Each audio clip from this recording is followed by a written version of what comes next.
네, 그 중국을 만드는 고전 명문선 노노선 안에 노노선 중에서 그 위정편 첫 번째 그 파트를 시작하도록 하겠습니다. 첫 번째 구절입니다. 자왈 선생님께서 이제 이렇게 말씀하셨다 이런 얘기죠. 10유 나는 10유오 12호의 이 유자는요 이 또자와 이제 같은 말입니다. 그러니까는 이 발음이 이제 옛날에는 같았으니까 뭐 지금도 같습니다. 중국어로는 하고도 이런 말 열하고 또 다섯 그러니까 15살이죠. 나는 15살이 되었을 적에 되어서 지우학 배움의 지어학 배움의 뜻을 두었다. 배움의 이 지는 뜻을 두다. 이러죠. 배움의 뜻을 두었다. 이거 배운다고 하는 것은 오늘날에 뭐 대학에 가서 배운다라고 하면서는 그 분과 학문들, 그 과학을 이제 그 과학을 배우는 것인데 그 옛날에는 이제 그런 것이 없었으니까 그, 상급 학년으로 가서 그 무엇을 배우느냐 하면은 예를 배웠습니다. 예라고 하는 것을 배웠습니다. 예는 그 오늘날의 그 예의범절로 우리가 알고 있으면 예의범절 당연히 거기에 들어가고요. 예의범절이라고 하는 것이 다른 게 아니라 그 관혼상제와 그다음에 일상생활에 있어서 그 사람과 사람이 만나서 그 서로 말하고 행동하는 그런 법도들 그다음에 그 여러 가지 행사들의 그 어떤 절차 이런 거를 이제 그걸 배우는 것이죠. 그 옛날에는 이제 이렇게 다 모든 것을 도식화해서 했기 때문에 이 도식이라고 하는 것이 뭐 그 다른 게 있겠습니까? 오늘날로 말하자면 법이죠, 법.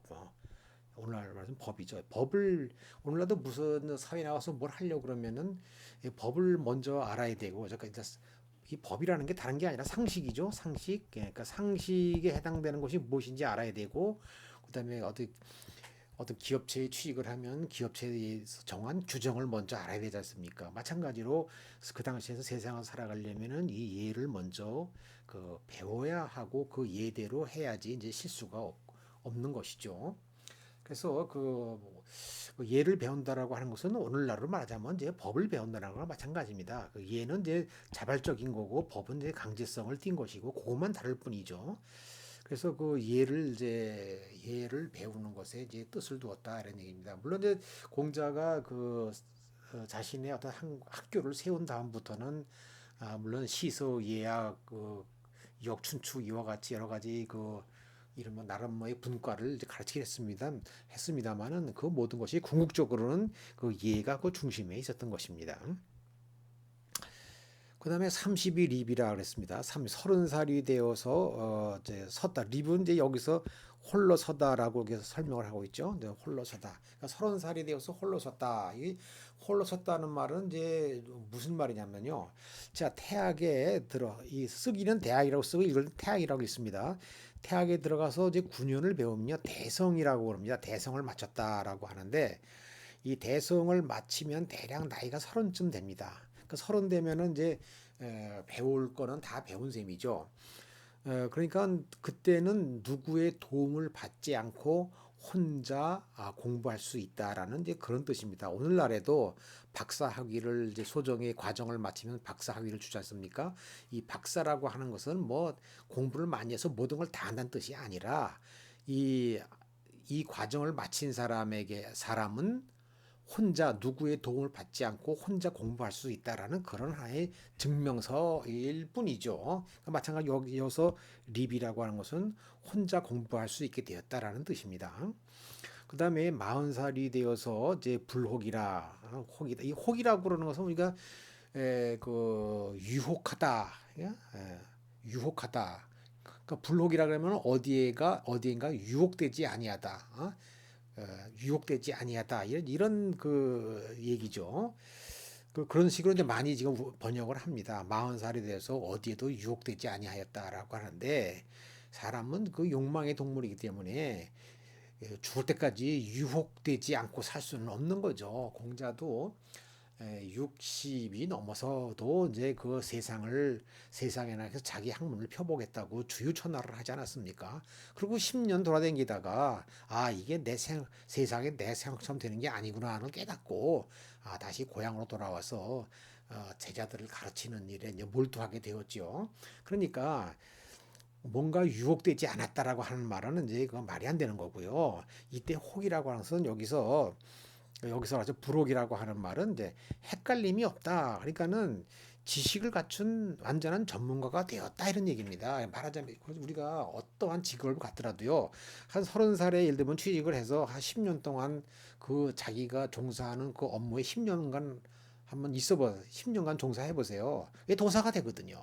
그죠? 네, 도사가 됩니다. 자기가 하는 일에 관한 하는 자기가 열심히 했다면 도사가 됩니다. 그래서 그 후배가 물어보면은 뭐 규정도 안 보고 책도 안 보고 그냥 졸졸졸 얘기를 해버리죠. 그렇게 되는 것, 즉 이때 혹은 뭐냐면은 의혹되다. 그러니까 의심되는 부분이 있다는 얘기죠. 불혹이란 말은 즉 의심나는 부분이 없다, 다 한다 이런 얘기죠. 헷갈리는 것이 없다. 여긴 이럴까 저럴까 그런 것이 없다는 얘기, 다 한다 이런 얘기죠. 그러니까 전문가가 되었다라는 얘기입니다. 그리고 이제 그 50이 되어서 그 50살이 되어서 지 천명이라 그랬습니다. 천명이라고 하는 것을 알게 되었다. 천명이라고 하는 것을 이제 알게 되었다. 이제 그런 얘기인데요. 이 천명이라고 하는 것은요. 천명이라고 하는 것은 자 하늘의 명령, 하늘이 준 명령이에요. 하늘이 준 명령은 무슨 명령서가 있는 것이 아니기 때문에 스스로 깨달아야 되죠.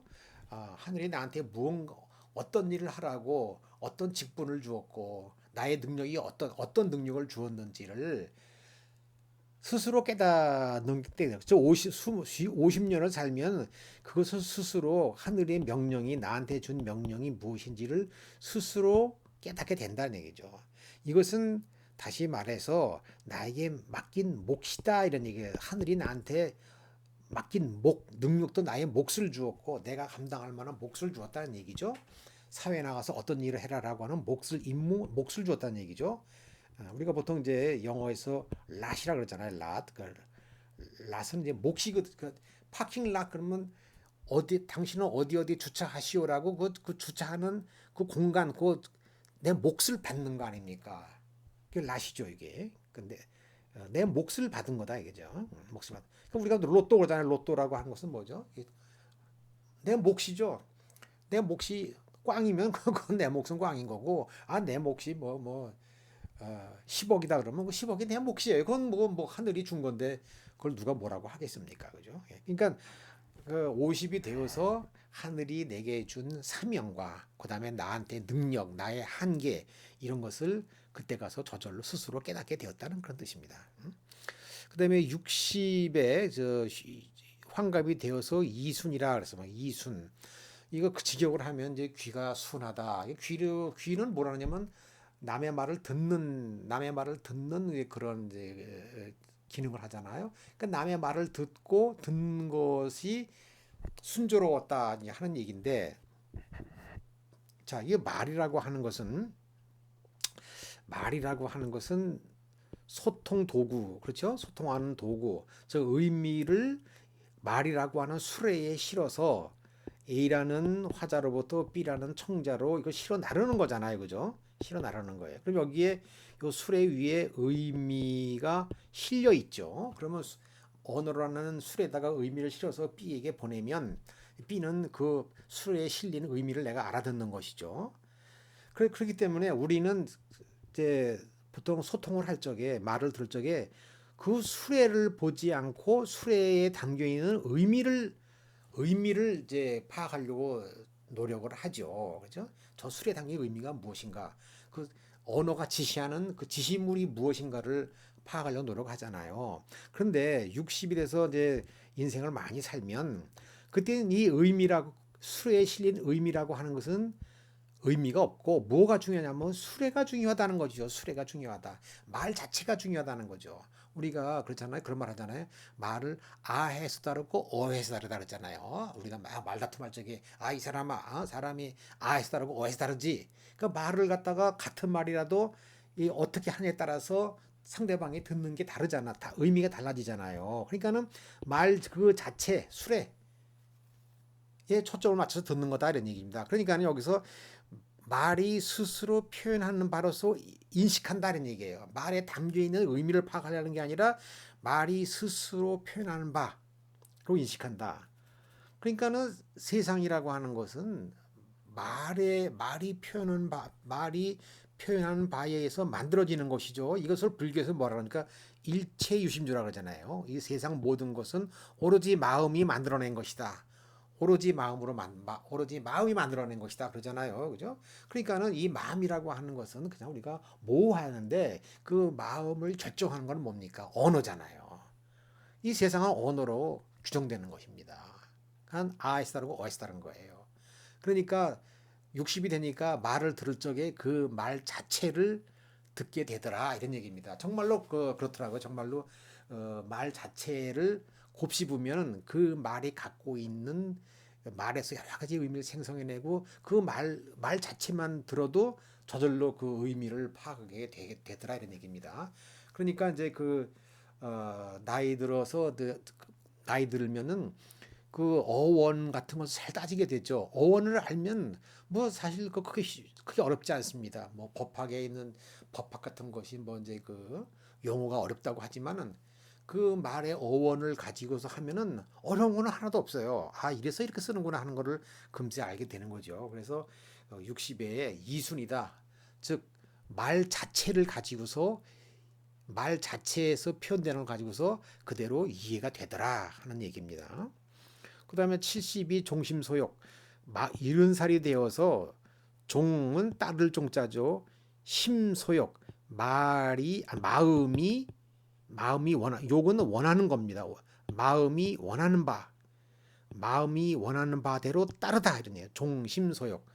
마음이 원하는 바대로 따르다. 종은 따르다죠. 마음이 원하는 바, 종심반대로 따르다. 다시 말해서 마음이 하고 싶은 대로 그냥 놔둔다는 얘기예요.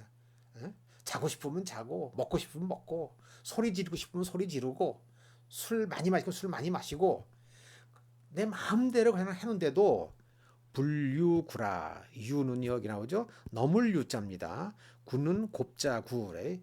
그, 요즘은 뭐 잘 모르겠습니다만은 옛날에 그 목수들은 늘 곱자를 허리춤에 차고 다녔죠. 곱자라는 것이 이렇게 기역자로 된 자 이렇게 된 거죠. 이 곱자 요걸 갖고 다녔어요. 요 뭐든지 손질할 적에는 요것부터 먼저 대보고 그다음에 톱질을 하든 뭐 망치질을 하든 하죠. 예, 요 곱자입니다. 그러니까 요게 뭐냐면 요 곱자가 뭐냐면 법도예요. 법도.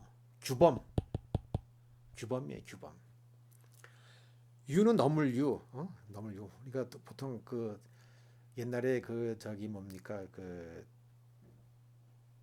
아주 제자가 많은 어떤 대스승이 돌아가시면은 그 제자들이 유월장을 하잖아요. 유월 이 유자가 너물 유자예요. 그래서 한 달을 넘기는 장사. 왜냐면 뭐 옛날에는 교통이 안 좋으니까 그 제자가 먼 곳에 살면은 그 부고를 받고 오려 그러면 한참 시간이 걸리잖아요. 그러니까는 그 사람들이 다 올 때까지 기다리기 때문에 한 달 넘어 기다려서 그것을 유월장이라 그래요. 한 달 넘는 장례식이죠.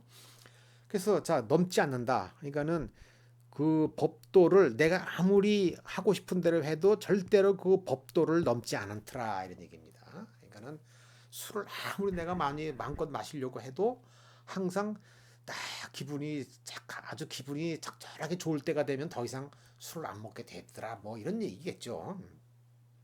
아니 그건 예를 든 것입니다. 그래서 이렇게 이것을 다시 한번 우리가 번역을 읽어보면요. 선생님께서 말씀하셨다. 나는 15에 배움의 뜻을 두었고 30에 홀로 섰고 30이 립이죠. 40의 지식에 대하여 헷갈리지 않게 되었고 50에 하늘로부터 부여받은 몫을 알게 되었고 예순이 되어서 말이 스스로 표현하는 바로서 인식하게 되었으며 이른에 마음이 하고자 하는 바대로 따라가도 규범을 벗어나지 않게 되었다. 벗어나지 않게 되었다. 네, 그런 뜻이죠. 벗어나지 않게 되었다. 네. 자, 그러면 다음 문장으로 또 넘어가도록 하겠습니다. 두 번째입니다. 맹무백이 문휴하니. 자, 맹무백이라고 하는 사람이 그 효란 무엇입니까? 라고 물으니까 자와 선생님께서 이렇게 말씀하셨습니다. 부모 유기질지어라. 아주 그냥 그 해석이 분분한 그 대표적인 그 구절인데요. 자, 이걸 갖다가 이제 여러 가지 있지만 이것을 크게 세 가지로 이제 우리가 나눠서 볼 수가 있습니다. 첫째가, 자, 부모는 오로지 자녀가, 이 기는 자녀입니다. 자녀가 병질자죠. 병이다. 병이 날까만을 걱정한다, 이런 얘기죠. 자, 부모는 오로지 걱정하는 것은 그 자녀가 아플지는 않을까 걱정하신다. 그죠? 아프지 못하나 걱정하신다. 그러니까 병에 걸리지 않도록 스스로 조심하는 것이 효다. 이런 얘기죠. 그죠? 그러니까 늘 병이 걸리지 않을까 조심하니까 어디 다치지 않도록, 병이 걸리지 않도록 늘 자기 몸을 조심해야 된다. 이렇게 해석하는 방법이 이제 첫 번째 방법이고요. 이제 두 번째는 자, 자녀된 자는 늘 몸을 조심해서 부모가 다른 걱정을 하지 않고 오로지 자녀의 병만을 걱정하게 된다. 여기 보면요. 자, 부모에게는 오로지 이 기도 자녀죠. 자녀의 병만을 걱정하게 해야 된다. 다른 걱정은 하게 하지 말고 오로지 자녀의 걱정만을 하게 해야 된다. 이런 얘기죠. 그러니까 병에 걸리는 것은 그 인간의 힘으로 불가항력이잖아요. 언제 어디서 병에 걸릴지, 언제 다칠지 이거는 모르니까 그것만 걱정하도록 하고 나머지는 걱정하지 않게 하거라, 이런 얘기죠. 나머지는 그냥 조심해서 그런 걱정. 우리 아들은 병만 걱정하면 돼. 다른 건 뭐 자기가 스스로라도 늘 조심해. 이렇게 하게 하라. 그것이 바로 효라라고 하는 것이죠. 늘 조심하라, 이런 얘기죠. 그래서 병만을 걱정하게 해드려라, 이런 얘기죠. 그다음에 세 번째는요. 자, 옛날에는 이제 자녀들이 이제 그 부모 효성이 이제 그 최고의 가치였으니까. 근데 옛날에는 부모에게 극진했죠. 자, 그 효자들은 부모에게 극진하면 너무 부모만을 위주로 하고서 생활을 하면 그것도 힘들잖아요, 그죠? 그러니까 오히려 이때는 거꾸로 부모가 걱정을 하는 거예요. 저 녀석이 효자인 건 좋은데 너무 부모를 중심으로 하니까, 또 친구도 만나고 또 그래야 되는데 친구도 안 만나고 오로지 부모만 하니까 좀 불안하잖아요, 그죠? 그러니까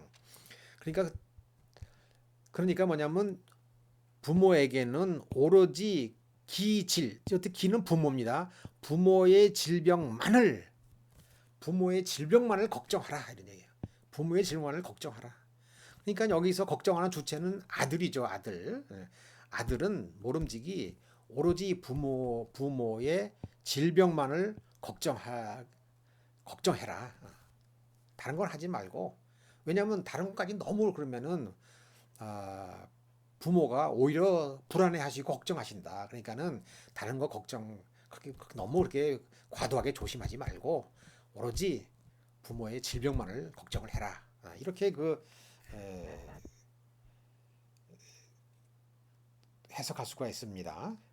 그래서 뭐 어느 걸로 해도 뭐 다 좋은 말씀이죠. 그런데 저 같은 경우는 이제 그 두 번째가 좀 현실적이지 않을까 하는 그런 생각에 일단은 뭐 다 세 가지가 다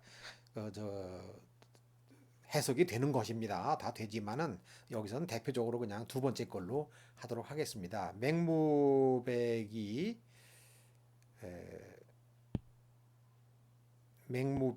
효가 무엇인지 물으니 선생님께서 말씀하셨다. 부모님에게는 오로지 자녀의 병만을 걱정하시게 해야 한다. 이런 얘기죠.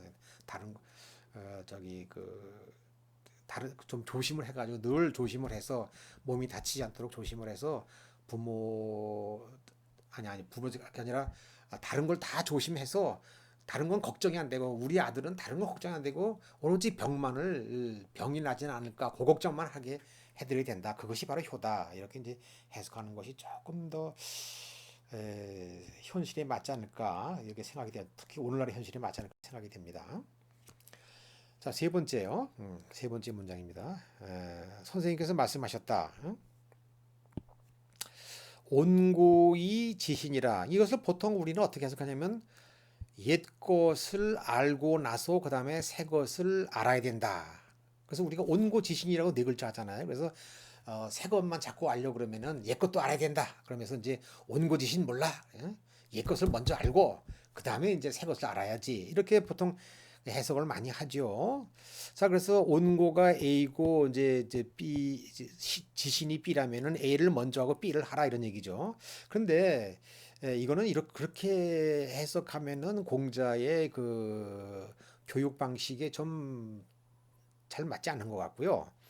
공자의 교육 방식으로 보자면은 A와 B 사이는 이제 서로 조건 관계죠. A를 완성하면은 B는 저절로 된다는 것이죠. A가 조건이고 그럼 이 A라는 조건 하에 B는 저절로 나온다는 얘기죠. 그래서 온고하면 지신이 저절로 된다. 이렇게 푸는 것이 그것이 공자의 교육 방식에 맞을 것 같습니다. 자, 지금 온고라는 말은 뭐냐면 고는 옛날 것이죠. 옛날 것을 온이라는 말은 보통 따뜻한 온자로 쓰는데 이것을 이제 익히다 이런 뜻이 익히다 이런 뜻 씁니다. 우리가 술을 이제 뭡니까 만들 적에 이렇게 누룩하고 쌀을 곡물을 이렇게 한 대 놓고 따뜻한 곳에 놓으면 이것이 점점 하루 이틀 밤 지나면 이게 익어서 술이라고 하는 전혀 다른 물질로 변하잖아요. 그러니까 따뜻하게 익힌다 이런 얘기죠. 따뜻하게 익힌다. 옛 것을 아주 오랜 기간을 따뜻하게 익혀서 내 것으로 만들면 그러면은 새 것을 알게 된다는 얘기죠. 새 것이 무엇이라는 걸 알게 된다. 이런 얘기예요. 네, 이것은 이것이 바로 뭐냐면 이른바 추론이 추론이죠, 그죠? 우리 추론이 학문에서 추론이 굉장히 중요하잖아요. 공자도 마찬가지로 학생들을 가르치면서 학생들이 추론을 잘하면은 칭찬을 들었습니다. 그래서 자공아, 이제부터 너와 시를 더불어 논하게 되었구나라고 칭찬할 때 시를 많이 얘기 들먹이잖아요. 그러면 이 시가 왜 추론과 관계냐면 시라고 하는 것은 하나를 깨달으면은 여러 가지를 저절로 깨닫게 해주는 그런 데 기능이 있지 않습니까?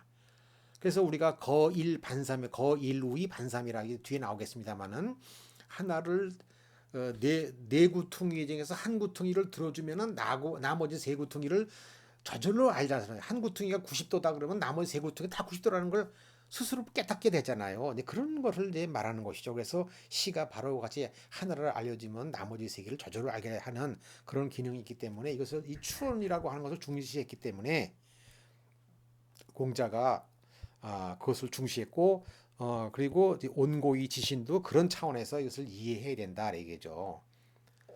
그러니까는 추론을 잘하면 그게 똑똑한 학생이고 그다음에 훌륭한 선생은 그렇게 추론을 잘 하도록 학생을 지도해야 되겠죠. 그렇기 때문에 자 이렇게 온고의 지신이라고 하는 방식으로 그것으로 하면 이것을 잘함으로써 그렇게 하면 함으로써 위사는 스승 노릇을 하다입니다. 스승의 역할을 하다.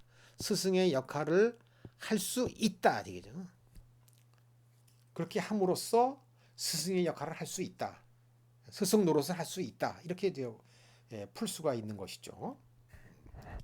추론으로 이것을 설명을 해야 맞는 거죠. 그래서 이걸 다시 읽어보면 선생님께서 말씀하시기를 옛것을 익히는 가운데 거기를 유추해서 새 것을 알게 되면 이로써 다른 사람들에게 스승 노릇을 할 수 있다. 스승의 기능을 할 수 있다. 스승의 역할을 할 수 있다. 이렇게 우리가 풀 수가 있겠습니다. 일단 여기까지 하겠습니다.